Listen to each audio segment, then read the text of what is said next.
2024 के विधानसभा चुनाव में झारखंड में बड़ा झटका खाने के बाद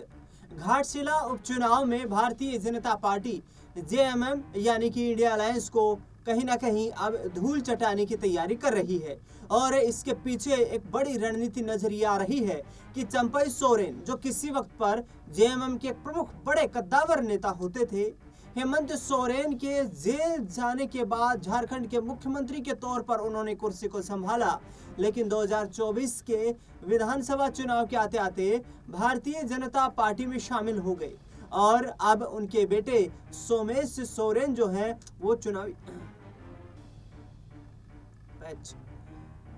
चंपई सोरेन के बेटे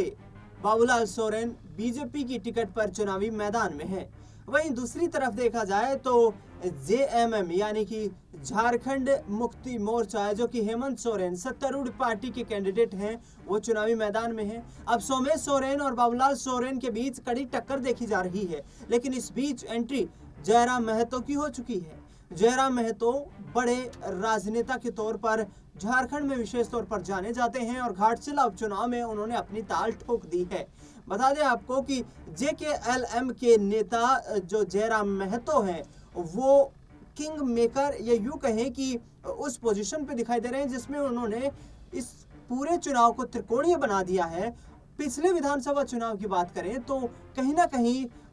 एक महत्वपूर्ण भूमिका निभाई थी उन्होंने जेएमएम और बीजेपी की सरकार के बीच, जो सीटों का फासला बेहद कम रहा था उसमें, क्योंकि उनके सहयोग और उनकी पार्टी ने जिस तरीके से वोटों का बिखराव झारखंड में किया, उससे कहीं ना कहीं पूर्ण बहुमत की सरकार तक के आंकड़े तक पहुंचने में जेएमएम को काफी मशक्कत का सामना करना पड़ा। हालांकि बीजेपी के खिलाफ उस दौरान झारखंड में जो हेमंत सोरेन है उन्होंने एक माहौल बनाया कि ये पार्टी जो है ये आदिवासियों के खिलाफ है और झारखंड की जंगल जमीन को बेचना चाहती है, इसीलिए इन्होंने एक आदिवासी चीफ मिनिस्टर को जेल की सलाखों के पीछे भेज दिया, एक झूठा मुकदमा लगाकर। हालांकि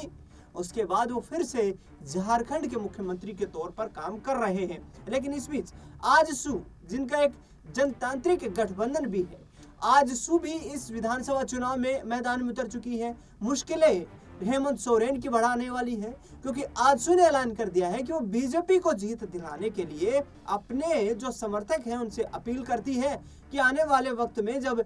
6 नवंबर को मतदान होने वाला है घाटशिला उपचुनाव में इस विधानसभा सीट पर,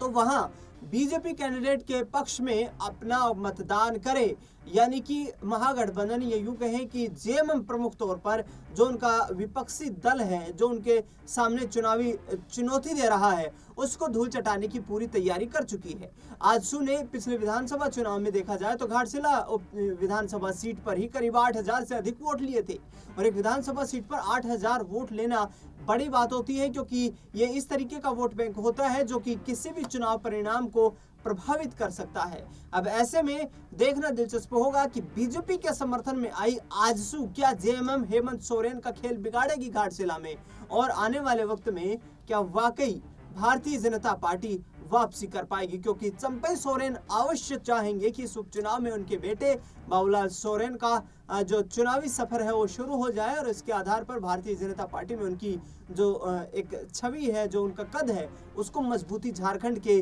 पटल पर मिलती हुई नजर आए। देखना दिलचस्प होगा कि झारखंड में घाटशिला उपचुनाव के नतीजे किस प्रकार से आते हैं। फिलहाल इस खास रिपोर्ट में इतना ही।